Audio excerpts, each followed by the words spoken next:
ናፈቅኩት ሳባቴ ናፍቄው ነበር በዚህ መልኩ አልነበር የሚጠብቁት አይዞሽ ማዘርታማ ወደ ላስታ ሄደች በዛው ሳትመለስ ነው ያረፈችው ከዛ በኋላም ስለሱ መረጃ ማግኘት ምናምን አልቻለም ከባዶነት የመጣ ሰው ሙሉ መሆን ይፈልጋል ዛሬ ቢያንስ አንዱን ጎን ማወቅ ይፈልጋልና እሱ ነገር አለ ብቻ ነው ባገኘው ቢኖርልኝ ብዬ ነው ማስበው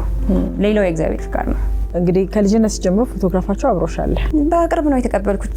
ስለቤተሰብ ታሪክ ለኔ እንደዚህ ተብሎ አይነገርም እኮ ባላወቀ ምናምን ለሳይኮይ በጣም የሚጨነቅ ቤተሰብ ነው እንዳወራዎች ከዚህ በፊት አጣው ብዬ የሚጎልኝ ነገር እንዳይኖር አድርገው ስለሆነ ይሄንም መጉደሉን እንዳውቅ አይፈልቀድም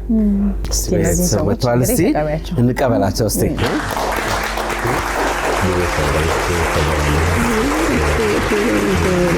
በ2004 አካባቢ ታመመና እዚህ አዲስ አበባ አረፈ ላንቺ ከባድ ይመስላል በዚህ ሰዓት ያባትሽን በህይወት አለመኖር መስማት ማልፈልገው ዜና ነው እያለችን ነበርና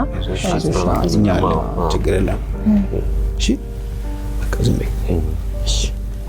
ናፈቅኩት ሳባቴ ናፍቄው ነበር በዚህ መልኩ አልነበር የሚጠብቁት አይዞሽ